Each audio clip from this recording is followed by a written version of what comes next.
Pas shqetësimit serioz të rreth 250 banorëve të shpërndarë në mbi 70 familje, Bashkia e Selenicës është angazhuar në mënyrë të menjëhershme për të përballuar situatën e krijuar në fshatin Bashaj si pasojë e dëmtimeve të rënda në rrugën ekzistuese të aksesit. Problemet janë shkaktuar nga rrëshqitjet masive të dherrave dhe shkëputjet të shkëmbimeve, duke bërë rrugën aktuale tepër të rrezikshme dhe praktikisht të pakalueshme. Strukturat e bashkisë kanë nisur të zbresin në terren dhe kanë filluar punën për hapjen e një rruge alternative, e cila do të mundësojë lëvizjen e sigurt të banorëve dhe do të shmangë çdo rrezik për jetën e tyre. Mjetet e rënda të ushtrisë dhe ekipet teknike të bashkisë janë angazhuar pa ndërprerje, duke punuar në kushte të vështira terreni, me qëllim rikthimin sa më shpejt të normalitetit.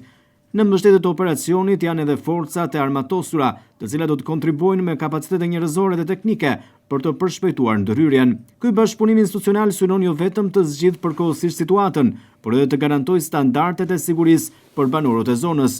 Rruga e dëmtuar konsiderohet aktualisht jashtë çdo standardi sigurie.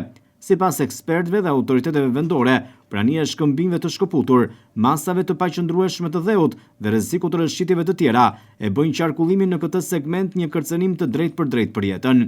Për këtë arsye, çdo përpjekje e banorëve për të kaluar në këtë rrugë duhet të shmanget me çdo kusht. Kryetari i Bashkisë Selenicës, Nertil Bellaj, ka theksuar se siguria e qytetarëve mbetet prioritet absolut. Ai u ka bërthirë banorëve të tregojnë kujdes maksimal dhe të respektojnë udhëzimet e autoriteteve, duke mos përdorur segmentin e dëmtuar deri në një njoftim të dytë.